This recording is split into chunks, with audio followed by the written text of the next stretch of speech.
consensuales, recursos hídricos de la autoridad, como también la municipalidad. Amigos oyentes del Radio Televisión La Unión, como habíamos anunciado, estamos con el doctor Martín Manco, quien está llevando de cerca una serie de conferencias, capacitaciones y sobre todo una guía que está haciendo a la mayoría de estudiantes, universitarios, ciudadanos, cursos sobre defensa nacional. Y es un tema que pocas veces hablamos, pocas veces lo decimos. Lo tomamos como una broma, bueno, hay que ver general, hay que ver a sí, defensa nacional es la marca de un carro de leche. Defensa nacional es por la reata. ¿Qué tiene que ver la marca? Cuando uno gana la bandera peruana en un producto, ya va jugando de defensa nacional de un producto local, el orgullo, el civismo, no y todo ello. Y poco lo sabemos, poco entendemos. Es más, la mamá se pone con control a hacer, jugando no ayude mucho, no, y el niño a ver el chavo como discrimina a los pobres, no como el mamón tiene plata para pagar, porque es un tipo primado, de la cual discrimina mucho a la sociedad sudamericana, y está prohibido en muchos países del chavo. Y entonces, creemos que estamos desconectados de la realidad. Poco lo sabemos. Salvo lo que estamos escuchando, leyendo, no como era la Corte del Haya, algunos universitarios comentaban, ¿sabes qué tal es la Corte del Haya? La Corte del Haya, ni yo mismo sabía. Y un día pregunté, ¿y la Haya por qué le pusieron? La Haya es un distrito, ¿no? La Haya es un distrito, o sea, como ya se encuentra el Consejo Internacional de Justicia, ¿no? Consejo Internacional de Justicia. La Corte Internacional de Justicia. Doctor Martín Manco, buenos días, bienvenido a Radio Televisión. Buenos días, Manuel, Roger. Bueno, para absorber las preguntas que ustedes tengan a bien preguntarme y también un caluroso saludo fraterno a todos sus oyentes de acá de la ciudad de Málaga. Doctor, sabemos que usted no solamente, vamos a decir, está analizando el tema y recorriendo a nivel del territorio nacional, sino que también ha participado en algunas conferencias en Chile mismo. No sé cómo se ha sentido allá a raíz de esta demanda que ha interpuesto el Perú. Bueno, no sé qué es bueno, ¿no? Una cosa es hablar, conocer algunos conceptos, pero otra cosa es vivirlos. Yo no sé si lo han recibido bien o no los chilenos. El termómetro es como cuando alguien tiene fiebre, no la paga, va comenzando a subir, a subir, a subir. Entonces, el termómetro en la población chilena he podido observar que ha ido subiendo. Lo que más me preocupa, el hecho de prácticamente el abandono de los políticos que hacen hacia la protección de nuestros recursos, y eso significa otorgar a las Fuerzas Armadas la capacidad disuasiva, porque nadie quiere guerra, es decir, podemos evitar una guerra siendo disuasivos, claro, ¿no? Pero si nos ponemos a pensar en el contexto real, en el contexto internacional, debemos tener una capacidad para que nuestra diplomacia también sea disuasiva. Si nuestra diplomacia no es disuasiva, pues poco haremos si es que el Perú no tiene la capacidad de poder decir, bueno, Chile, respetemos el tratado, o respetemos, mejor dicho, el fallo de la Haya. Así es, pero me voy directamente a un aspecto, doctor. Usted, más allá de ser peruano, ha estado en estos últimos meses, supongo, tanto en Chile como en el Perú. Y los últimos 4 años he estado viajando hacia Chile y en Perú. Al menos después, nos interesaría al menos después de la demanda, porque es el Perú el que interpone la demanda en contra de Chile, ¿no es cierto? Eso para quedar bien claro. Pero ¿cuál es la sensación de los peruanos, ¿no? ¿Y cuál es la sensación de los chilenos? ¿Dónde hay mayor efervescencia en el ánimo de poder conocer más, de poder saber más, ¿no? Y de poder finalmente aferrarse, pues, a una posición, porque ningún peruano va a decir que Chile nos haga nada. Supongo que Chile también hace lo propio, pero ¿dónde nota que hay mayor efervescencia entre chilenos y peruanos? Justamente lo que te estaba por decir, que el otro punto que a mí me preocupaba no es tanto los peruanos que vivimos en el Perú, sino los peruanos que viven en Chile. Estamos hablando de una población de 200.000 peruanos que radican en Chile, sobre todo más en Santiago. He conversado con ellos, los he entrevistado a ellos, y sé, sobre todo de los que representan a esos migrantes peruanos allá, la preocupación que tienen sobre el fallo, la repercusión que vaya a originar, sobre todo la xenofobia. Hay un temor de parte, y un temor justificado. Ahora, en el lado de nosotros, si bien es cierto, hay una tranquilidad, porque hay jurisprudencia, hay una tranquilidad de que probablemente el fallo nos termine dando la razón. Ahora lo han prolongado hace tiempo. En Chile, hay una cantidad de peruanos. ¿De cuánto estamos hablando? ¿De qué nivel social? Como empresarios, trabajadores, porque de repente también puede tener miedo, uno empieza a tener más miedo que su capital. Hablamos de una población de peruanos, de 200.000 peruanos que están ahí en Santiago, no en Santiago, sino en todo Chile. Y de esa población tenemos también que tomar en cuenta que la mayoría viene de nuestra clase popular, del pueblo, medio hacia abajo, ¿no? Y la otra parte, pues, muy pequeña es de la clase media, y la pequeña parte, que es la que maneja, pues, la inversión de cerca de 10.000 millones de dólares, inversiones peruanas en Chile, que es la clase económica, la clase poderosa de este país, ¿no? Sobre todo la gastronomía. No solamente la gastronomía, sino vemos, por ejemplo, que el Grupo Grecia está en el tema de la construcción con la producción de cemento. Entonces, también hemos entrado en ese tema, pero ellos no nos dan sus empresas estratégicas. O sea, el área de su economía estratégica, nosotros no entramos. O sea, nos han dado el área de la construcción, la gastronomía, como bien lo dice. Pero ¿quién maneja la gastronomía en Chile? Normalmente son aquellos peruanos de clase media que han podido tener recursos y han podido abrir algún puesto o algún restaurante y comenzado a crecer, porque no lo podemos negar. Si yo quiero disfrutar de la gastronomía peruana o chilena, prefiero la gastronomía peruana, y los mismos chilenos lo admiten. Por eso cuando ellos tienen vacaciones del lado de Arica, hay una migración amplia del lado ariqueño hacia el lado taneño, ¿no? Igual sucede en el norte, cuando en Ecuador hay feriados largos, la población de Huaquilla, de Machala, se traslada a las playas de Tumbes, se va a Máncora. ¿Por qué? Una por la gastronomía, otra por la playa. Entonces, algo similar sucede en la frontera sur. Estamos hablando pues de la clase política, la clase social más baja, los que no pueden prácticamente surgir económicamente se van al país. Claro, lo famoso el hecho de internet es que a veces, no se está escuchando, que el traslado peruano, se llevan de acá, ¿no? Inclusive de la sierra peruana, ¿no? Desde el norte mayormente, y ya en la península, la Bretaña, en la China, tienen apoyo de la Cancillería, tienen apoyo de la Embajada, inclusive también los sueldos. Mira, eso es verdad, porque yo he palpado el descuido de la diplomacia peruana. Cuando uno va a Santiago, a la embajada, no se siente uno ciudadano peruano. Da miedo entrar a la embajada. Entonces, esas cosas tienen que cambiarse. Es más, hasta ponen su letrero, hasta las 2 de la tarde y de ahí no te atienden. No, ¿por qué me cuento eso? Porque yo viví en Buenos Aires y la embajada, la Cancillería, que queda en la Tratado de yo iba me hacía entrar por rato, me sentía peruano, por rato más tranquilo vivía en la casa McDonald's que en la embajada peruana. Ah, sí. Y el Jalán, que era el embajador, no, el ministro del embajador de Cultura, me decía, pero ¿qué quieres acá? ¿Cómo te vas a tu país? Yo estoy en un tema médico, no, pero regresa a Perú, el futuro, como que te otra. ¿En serio? O sea, es un maltrato. Y realmente por eso consultaba también con unos amigos, ¿dónde está Chile? Sí, ¿qué día? Estaba contando chistes con cómicos ambulantes, me iba de bajada, me decían, no, pues cortaba el chiste no va a votar, para votar el peruano mismo. ¿Y por qué, doctor? Y eso no significa que a veces hablamos de la rabia, yendo a su pequeño país que está en un país de playa, que es un instante más. Y eso va a que uno de repente se diga, relleno de políticos peruanos. Nuestra diplomacia se ha estructurado como una élite, pero tiene poca relación social. Por eso que ocurre lo que usted me dice. A mí me ha pasado en lo personal cuando he ido al consulado peruano en Chile.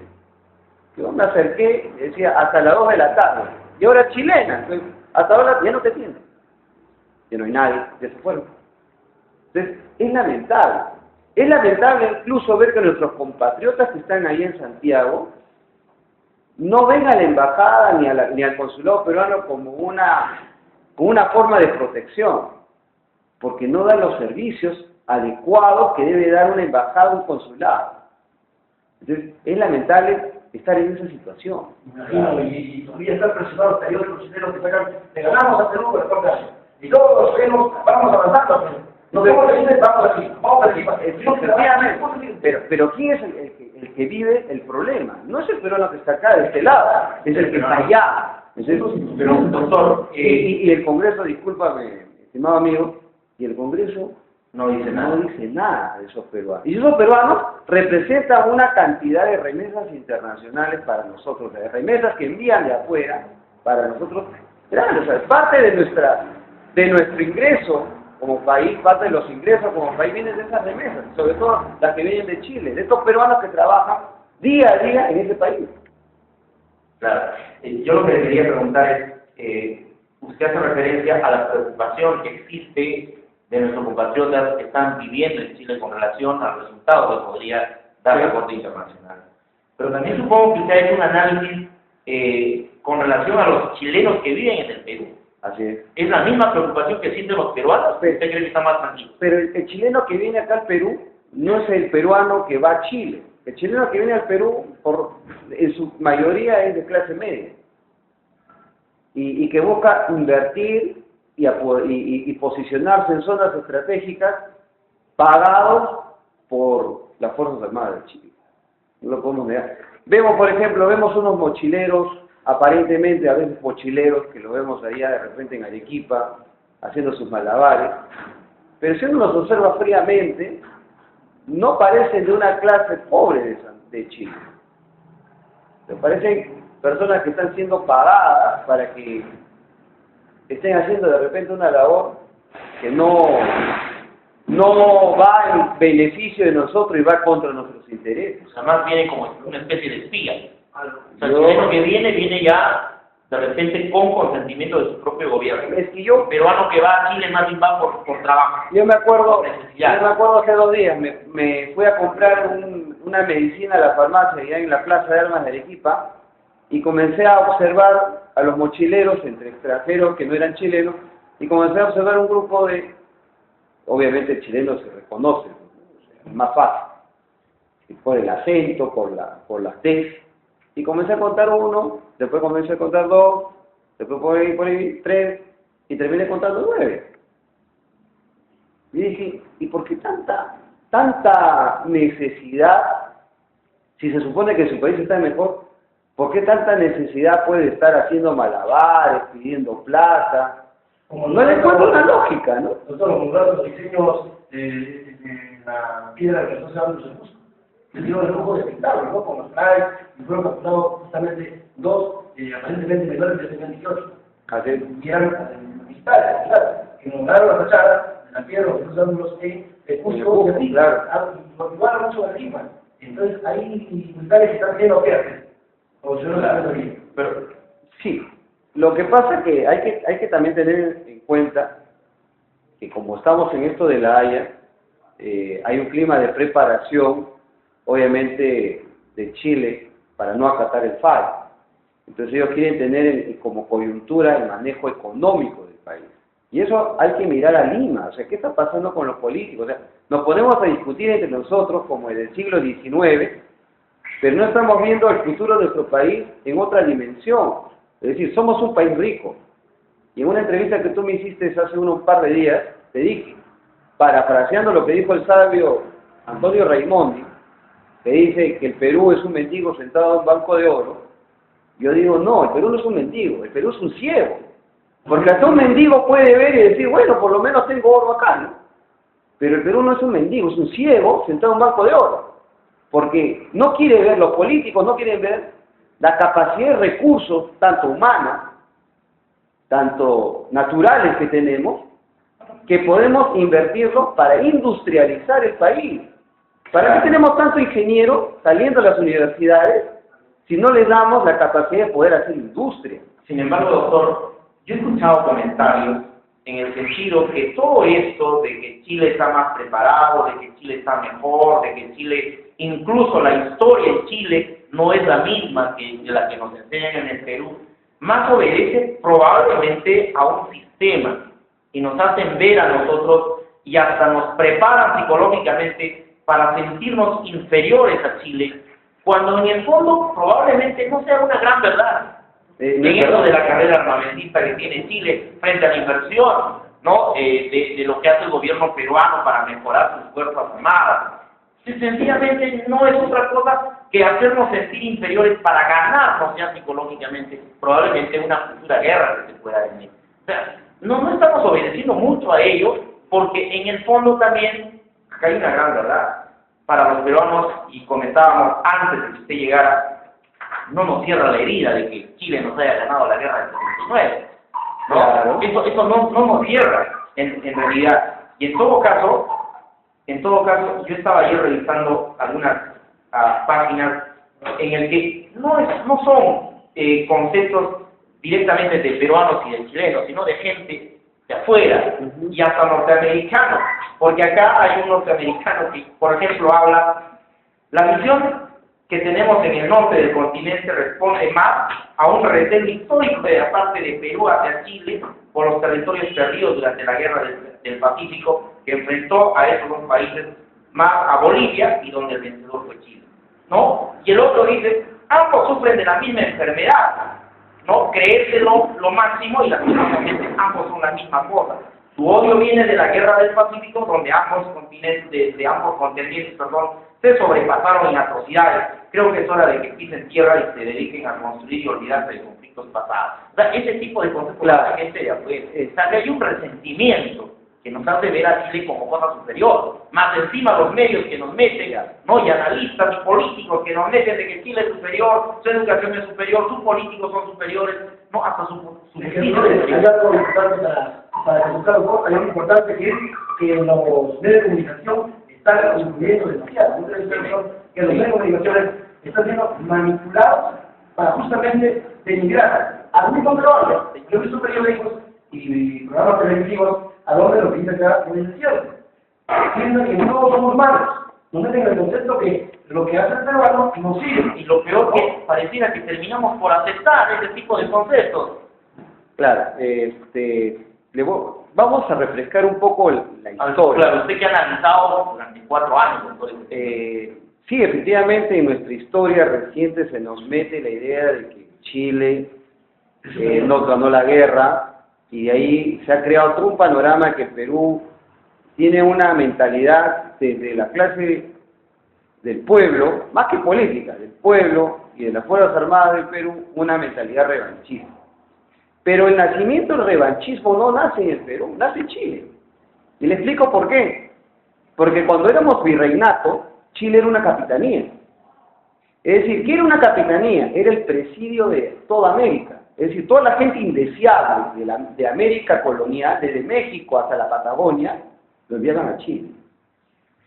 Cuando había revueltas en Chile, mandaban del virreinato del Perú a los criollos, a los soldados españoles criollos peruanos, los mandaban a Chile a reprimirlos. Entonces el resentimiento del roto, del chileno, del roto, de la clase pueblo de Chile, comenzó a germinarse desde ahí. Por eso es que cuando ocurre la guerra con Chile y vienen ellos a invadirnos, destrozan todo por ese revanchismo. Entonces, el revanchismo no nace del Perú, nace de Chile primero. Claro, por eso El que no sabe de historia, dice, no, piensa que la historia parte de nuestros países en la época republicana. No, la historia nace desde la época del virreinato y de mucho más atrás. O sea, la colonización europea creó una herida en el Araucano, en el Mapocho. No solamente en el Mapocho, sino en el Roco, es decir, la clase pobre de Chile. Sí, claro. O sea, el mapuche estaba en sus propios problemas más al sur, ¿no? Cuando ocurre la guerra, ¿quiénes se integraban? Pues el grueso del ejército chileno eran los rotos. Eran blancos, costeños. Claro, el mestizo, ¿no? El que no podía tener o acceder a una mejor situación económica. Por eso cuando llegan a Lima, saquean, se llevan los libros, se llevan monumentos, se llevan todo. Claro, que hasta hoy los peruanos no entendemos mucho esa situación, porque incluso en ese tema ya de la Corte que está analizando, se habla mucho, por ejemplo, del punto concorde, y se habla, ¿no? En este caso de ¿cómo se llama lo que ha puesto Chile? Porque Chile no acepta el término del punto concorde, ¿no es cierto? Ya, no lo acepta ahora. Número 1. No lo acepta ahora. Ha puesto el hito número 1. No lo acepta ahora, pero cuando hubo la Comisión Mixta de 1930, ellos también reafirmaron y suscribieron y firmaron el acta que la frontera nacía de la orilla del mar en forma diagonal hacia el punto hacia el punto del hito número 1. Lo que pasa es que el hito número 1 estaba más a la orilla del mar. Así es, claro. Pero como el mar, ya todos sabemos lo que pasa por la brisa, la salinidad, entonces ese hito se iba destruyendo. O sea, como que entonces sigue apelando a ese resentimiento para cambiar verdaderamente la situación. Claro, entonces ¿qué hubo? Hubo la necesidad, tanto de la Comisión Mixta de Perú con Chile, de poner al hito número 1 140 metros más atrás. Para que no se deteriore. Para que no se deteriore por el oleaje. Claro. Pero ahí es donde los chilenos nos cambian el panorama y dicen, no, el punto Concordia no nace en diagonal, sino nace en línea paralela. Claro, y para ellos existe pues claro, el punto número 1. Claro, pero sin embargo, en la misma comisión mixta que ellos han suscrito con el Perú en 1930, se ve claramente en el mapa que el punto Concordia, es decir, el naciente de la frontera, que sale de la orilla del mar, nace de forma diagonal. ¿Y quién quiere o quién va a hacer de los Pinochet? Allende, ¿qué gobierno? Esos cambios comienzan a nacer a partir de 1998. Ya incluso Pinochet ya no era presidente. Ya ahora, pues. En ese momento creo que estaba Lagos, si mal no me equivoco.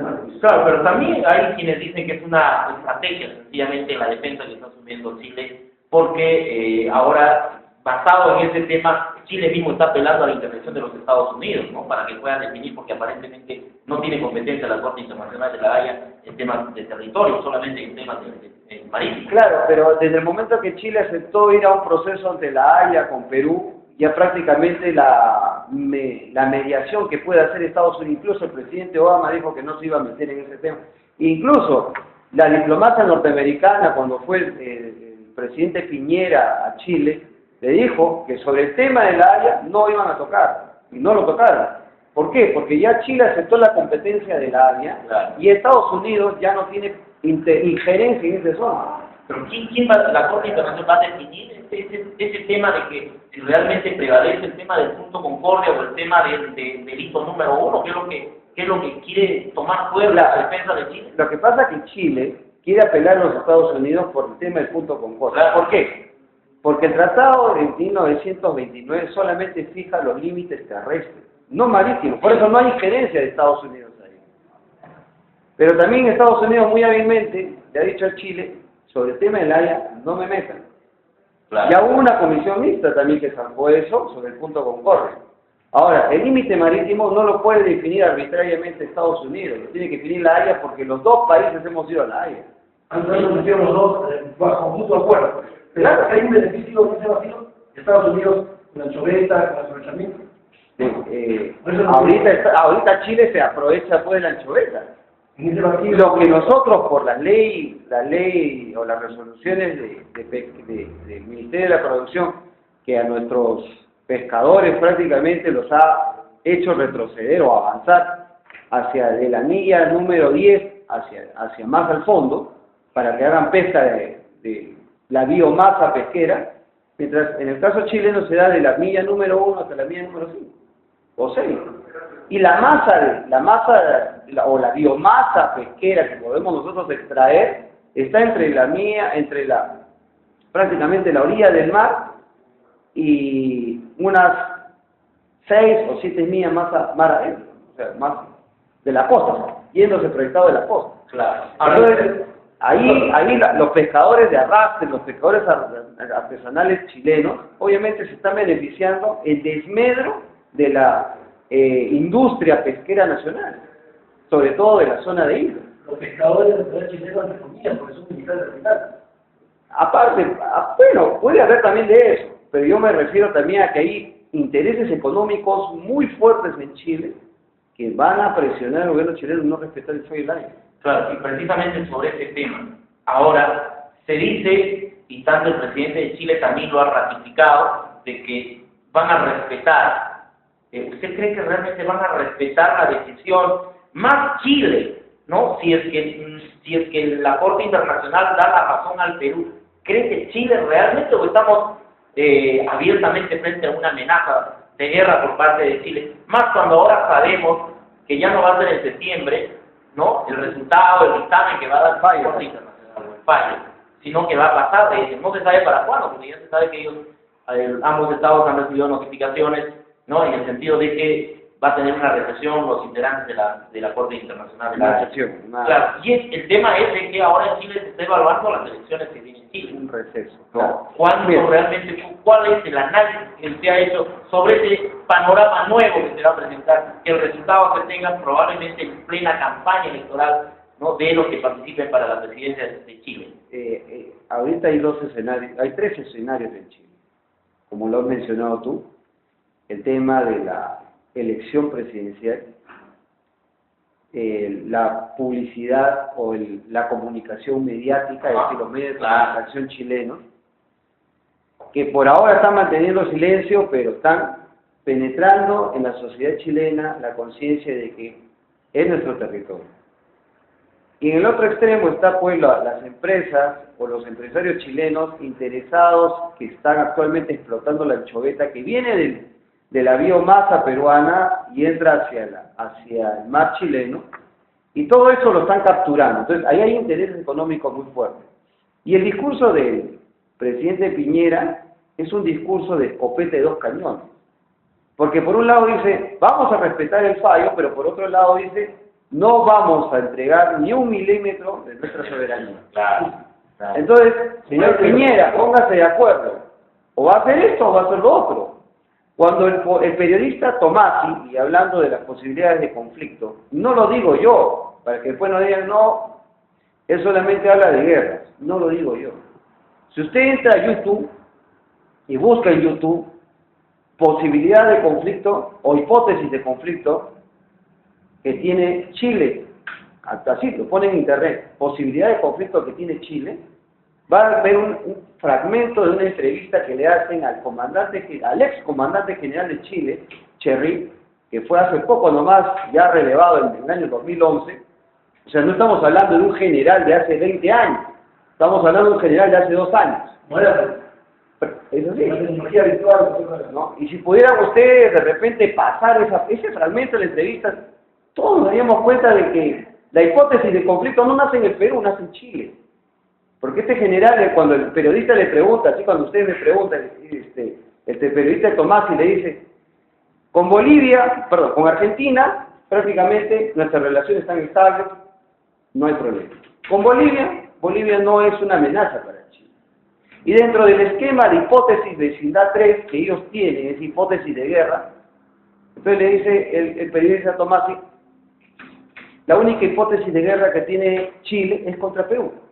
Claro. Y el ex comandante general del ejército chileno le dice, bueno, esa pregunta no se la puedo responder. El periodista le pregunta, le dice, ¿no me puede responder? ¿O no sabe? No sé. Pero usted ha sido comandante, ¿cómo no va a saber? Es que no te puedo responder. Me gustaría, por intermedio tuyo, Manuel, si llegas a encontrar el link de ese video de YouTube, lo pongas para que no se piense de que nosotros estamos pensando con una mentalidad guerrerista, sino que viene del sur esa posición e esa hipótesis de caso que la decisión de la IA no le sea favorable.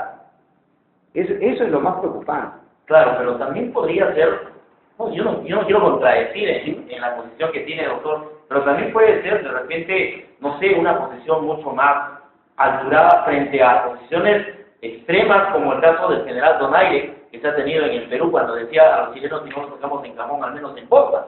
Claro, pero eso nació de una reunión amical entre bromas y cosas por el estilo.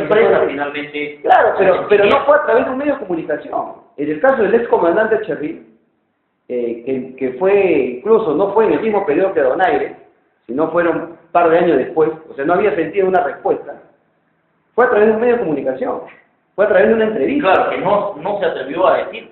No, entonces, obviamente yo pienso que Donaire también no lo hubiera dicho así en un medio de comunicación. Claro, pero en el caso de Cherry sí lo expresó en un medio de comunicación. Es más, si yo me voy a una reunión con oficiales chilenos, entre broma y broma van a soltar eso. Claro. Entonces, si lo cuelgo en YouTube, lo pongo en la prensa, va a salir, pero en realidad no son declaraciones oficiales. Doctor, pero esto no es... Incluso lo tomaría como declaraciones coloquiales. Doctor, pero esto no es que un país tanto Chile como Perú no esté trabajando, no, si quisiera verdad, está trabajando de manera sistemática, de inteligencia, haciendo trabajo más ¿verdad? Que no deja que uno esté trabajando con mejor. Es que definitivamente el apoyo que tienen las Fuerzas Armadas chilenas no la tienen las Fuerzas Armadas peruanas. Porque el apoyo político que ellos tienen, en cuanto a lo que es, por ejemplo, ellos recibían antes, de acuerdo a la ley del cobre, recibían el 10% del canon. Nuestras Fuerzas Armadas están dentro de un presupuesto de la República. No reciben canon, se pensó una vez que recibían el canon por el gas de camisea y nunca se dio. ¿Por qué? Porque había intereses políticos.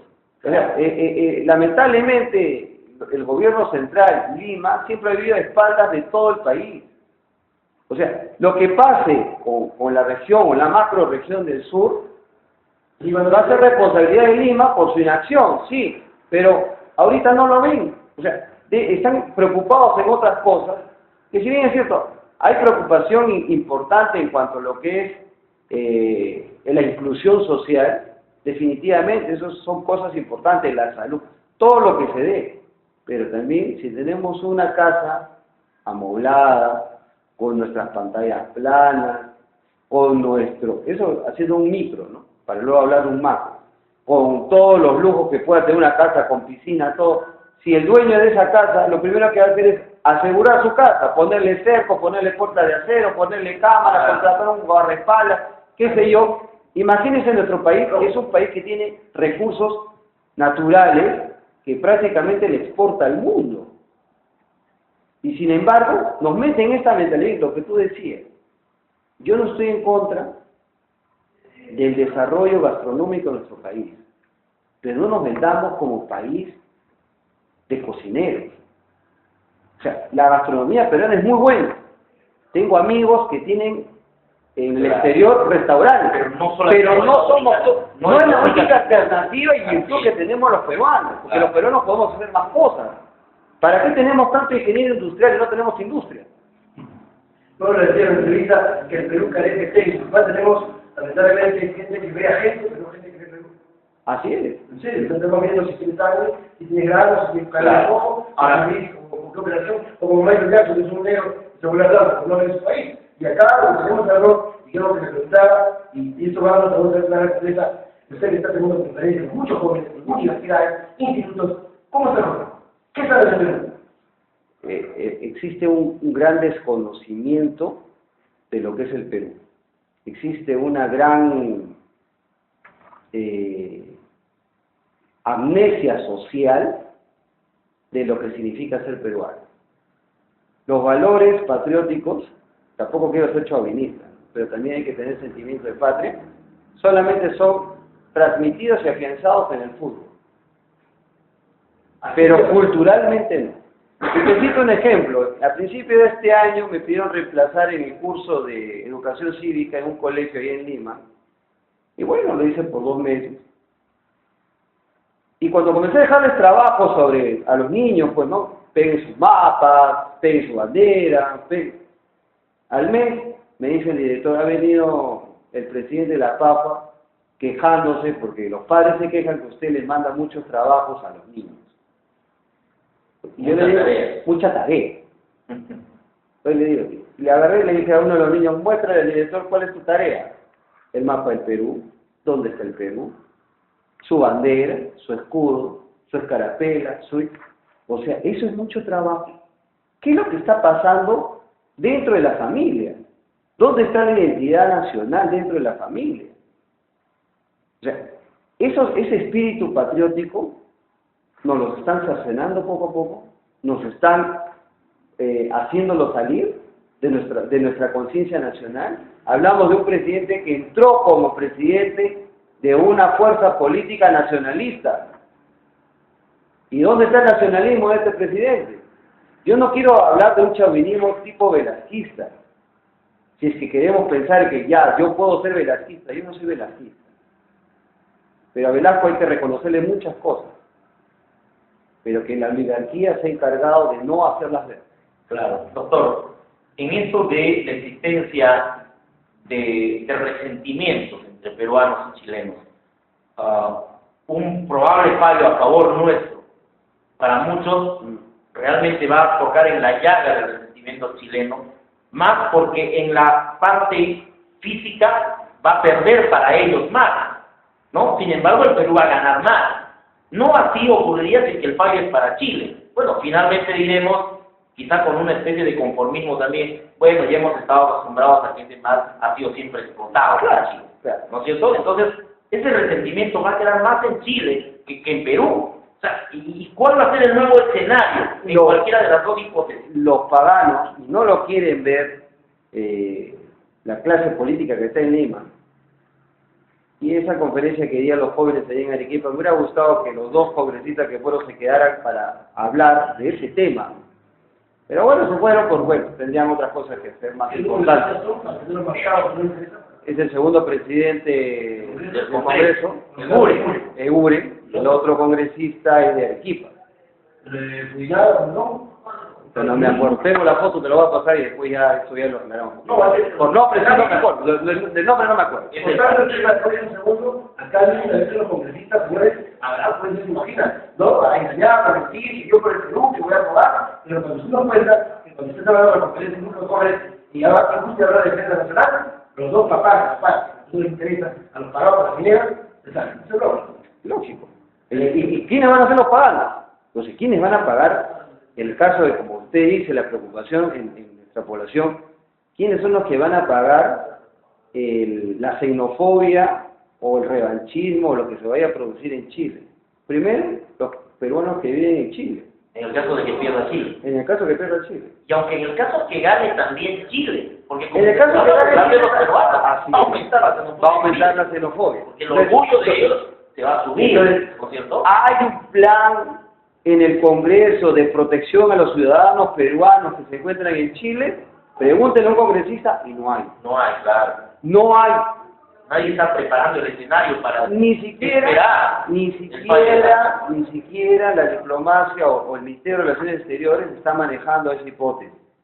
O sea, prácticamente vivimos en un país donde pagamos nuestros impuestos, estamos creciendo económicamente y a nuestros ciudadanos los tratamos como ciudadanos de última clase. Doctor, ¿cuánto está el presupuesto económico de la Cancillería de Embajada de Chile? Nosotros pagamos acá.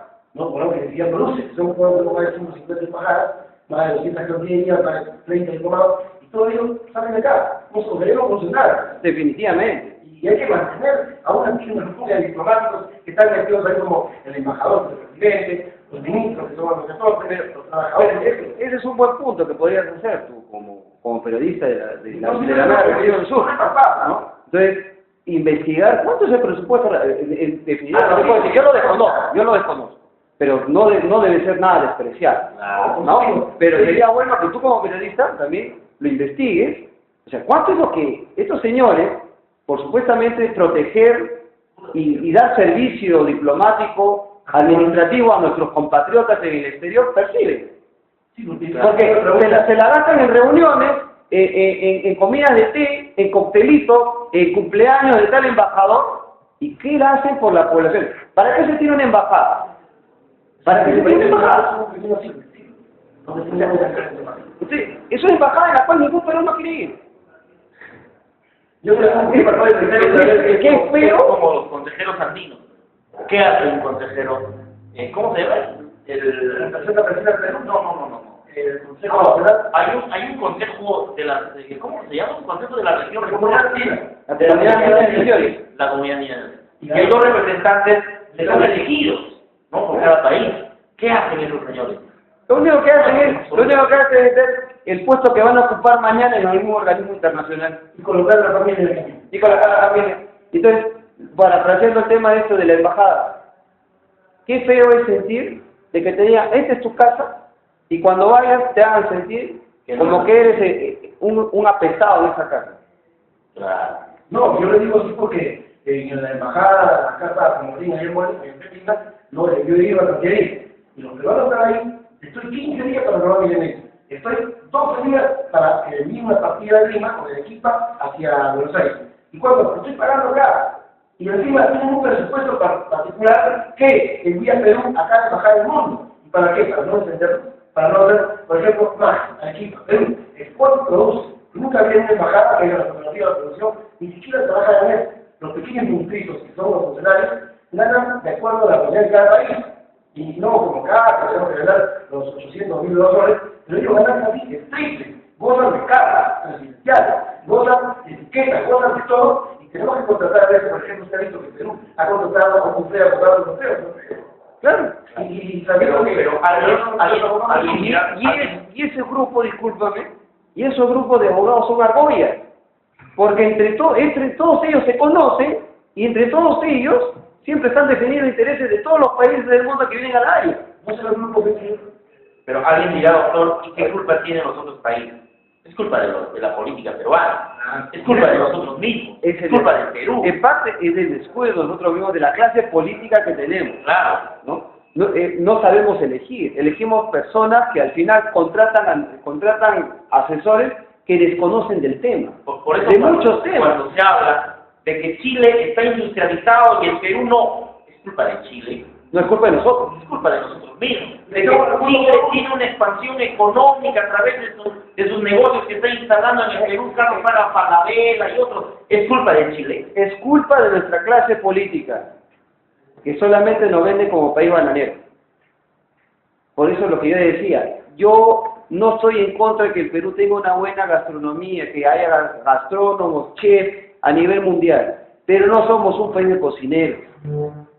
Somos más, eso es lo que quiero transmitir, no se resientan aquellos compatriotas que me estén escuchando que sean chefs y me vean mal diciendo por qué no se habla así, no, sino lo que quiero transmitir es en este hecho, podemos hacer cosas más grandes. Y la clase política en el Perú se llena la boca. Ayer escuchaba al expresidente Alan García sobre esto de la bruta elección, de la nueva defensora del pueblo, de los integrantes en su Twitter, golpe de nuevo autogolpe. Claro, Alan García decía es un autogolpe, ¿no es cierto? Claro. Esto atenta contra la democracia, o sea, nos llenamos la boca, como Alan García decir, el Perú está viviendo realmente una verdadera democracia. Y hay que preguntarle al señor Alan García qué hizo durante sus años de gobierno por la defensa nacional. Nada. Y él fue el que inició el proceso de la Haya, ¿sí, no es cierto? Fue el pecho para decir, bueno, yo inicio pues el proceso en contra de... Claro, y la parte disuasiva... Esa va a ser su banderita electoral cuando pretenda... Y el señor García... En el 2016. Eso, y la parte disuasiva, la parte de tener a las Fuerzas Armadas en óptimas condiciones... ¿Dónde está? ¿Qué debe pasar? O está recordando la vieja historia de los apristas cuando se iban a refugiar a Chile, claro, a la vieja guardia del partido aprista que se refugiaba en Chile, entonces el sentimiento le nacía, entonces a las Fuerzas Armadas hay que tenerlas así. No será un negociado porque mayormente, como verás, pero esa fue la clase política que entre nosotros acá nos estamos, como quien dice, matando. Alan García juega a la ignorancia histórica de nuestro pueblo, a la falta de memoria de nuestro pueblo. Pero el que tiene bien cimentado la historia no se deja engañar por este señor. Eso se lo puedo decir. Doctor, ¿cuál de los presidentes ha invertido más en implementar, al menos darle un plazo a la defensa nacional de las tres fuerzas armadas? Velasco, y hasta cierto punto, y muchos dirán que soy fujimorista, pero hasta cierto punto Fujimori. No, Y Fujimori, al margen, yo no soy fujimorista, también se lo digo. Pero hay algo positivo que hay que sacar, no todo lo malo le vamos a sacar. Fujimori era un presidente que hacía presencia del Estado. Era un señor que por lo menos se preocupaba por estar en cada punto del territorio nacional. ¿Qué presidente ha hecho eso? Después de Velasco, obviamente. Claro. ¿Qué presidente ha hecho eso? Todos se quedan en Lima o van a la ciudad, pero van a esos pueblos recónditos, en el Perú profundo, donde hay necesidades. No, ellos ven donde hay votos. No hay necesidades, donde hay votos. Recuerdo usted Camaná, Camaná, de Zapata, Rosendo Ríos, y tuvieron que cargar ¿no? Y yo digo también, por la recuperación, ¿qué presidente ha implementado más la defensa nacional? Desde el libro, desde la protección, antes del recuerdo, a las 12 puntos y no nacional. Hoy en día es novedad, hermano, Catalina. Es novedad. Los chilenos han estado, los extranjeros, han estado entrando aquí a Chile, especialmente a Maje, y aparte de ello, ¿usted cree que el gobierno cuando hicimos hubiera aceptado una disculpa chilena o una falta de respeto chilena? El gran problema de Vladimiro Montesinos es su oscuro pasado de haberle vendido como secretario del general Mercado Jardín, que fue capitán, secretario de Mercado Jardín, le vendió información a la CIA. Y la CIA le entregó la información a Chile sobre cuántos tanques habíamos comprado, T-55. Sobre el tema del señor Montesinos, como agente de inteligencia, no lo podemos negar, es un hombre muy hábil, muy inteligente, pero lamentablemente ese oscuro pasado siempre en él ha causado dudas sobre su compromiso con la nación. Y el tema de haberse ligado también con el narcoterrorismo en el Perú, o con el narcotráfico directamente. Claro, eso también apoya el hecho de haber quizás tenerle bastante a distancia recelo al señor Montesinos. Pero sí se preocupó de una u otra forma con Fujimori de recuperar la capacidad disuasiva de nuestras Fuerzas Armadas. Sí, el gran problema que después de Fujimori y por un par de militares, pues prácticamente todas las Fuerzas Armadas han terminado siendo paganas. Lamentablemente. Y yo veo una cosa más, ¿por qué hasta ahora el cielo peruano está siendo dominado por militares chilenos? Porque lo permitimos. Porque lo permitimos. ¿No? Porque lo permitimos. Ya no hay la presidencia, ya no hay fondos, ya no hay... Hay quienes manifiestan. Como tú mismo le dijiste a un inicio, mi estimado amigo, no es problema de Chile, es problema de nosotros. Claro. Sí, El Perú debe ser siempre gobernado bajo esta democracia disfrazada que tenemos. Porque yo he escuchado voces que el Perú está de repente en las condiciones en que nos encontramos para ser gobernado por una dictadura. Probablemente se destaque incluso la dictadura del propio Fujimori. El escenario mundial señala de que los países, como países, van a ir dejando de tener fronteras territoriales y convertirse en macro-regiones. Entonces, no hay una política de Estado a futuro de que el Perú sea el líder de esa macro-región. Si en un momento determinado dejamos de tener los ejércitos que tenemos, pelearnos entre nosotros y proyectarnos en una macro-región, el Perú tiene que tener como política de Estado convertirse en un país hegemónico, líder de esa macro-región. Pero esa posición hegemónica líder se lo estamos dejando el camino libre a Chile. Claro. Y Chile en su posición geográfica y geopolítica no está bien ubicado. Sin embargo, como Japón, a falta de recursos, estoy extrayendo de todos lados. Entonces, eso hay que aprender de él. No todo lo que venga de Chile es malo. Y la Corte de Yalta luego de la Segunda Guerra Mundial, La entrevista de Yalta, donde se reparten el mundo. por eso, Churchill. Colombia, la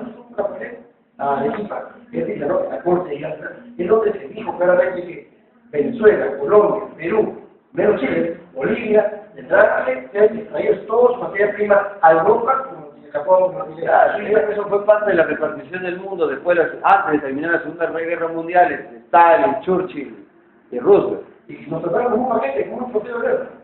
Dentro del escenario mundial para ellos todavía no ven como país bananero. Pero la culpa es de ellos o de nosotros. La clase política de nosotros. La clase política de nosotros, ¿Qué hacer, doctor? ¿Cómo cambiar? levantar nuestra voz, cambiarla, el pensamiento, industrializar el país, buscar la industrialización del país. Yo digo, no podemos desarmar un auto japonés y ver qué piezas tiene y duplicarlas y tratar de hacer un modelo a la peruana. No, dice, nos va a costar 4 veces, pero ¿qué importa que cueste 4 veces?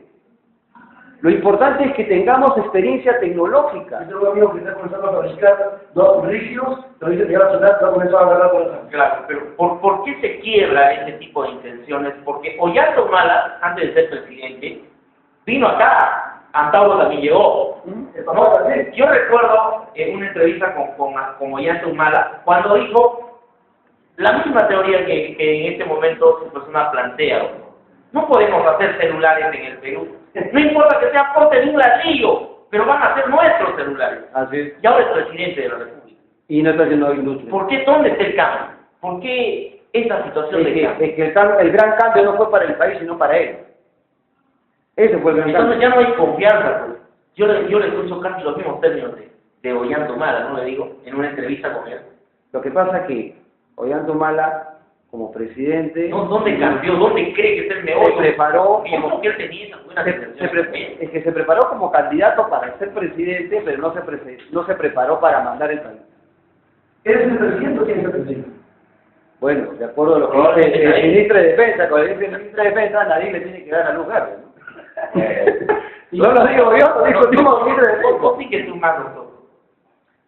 Si Perú gana en la Corte de la Haya, nos va a servir como reparación del daño a la pérdida de la guerra del 79. Nos va a levantar el ego, vamos a decir, ahora sí te gané.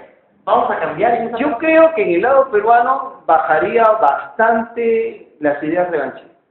Cerraríamos la frontera, eso sí, definitivamente, y toda connotación revanchista que pudiera existir o haber, bajaría. La cuestión es... ¿Por qué crees que bajarías sabiendo? Bajaría porque el apoyo de una otra forma, en nuestro orgullo personal, sentiríamos que lo hemos golpeado a Chile de una otra forma y le hemos ganado una. Claro. ¿No? Entonces nuestra autoestima, Para Perú, nuestra autoestima nacional crecería. El problema no está tanto ahí, el problema está en que si Chile respeta el fallo, como en la entrevista que te di, el problema no está en tanto que respete o no respete, porque analizando ya lo que no dice la diplomacia peruana, en el caso que Chile respete el fallo y se dé pues, la línea equidistante, hay un acuerdo de pesca del 52 y 54.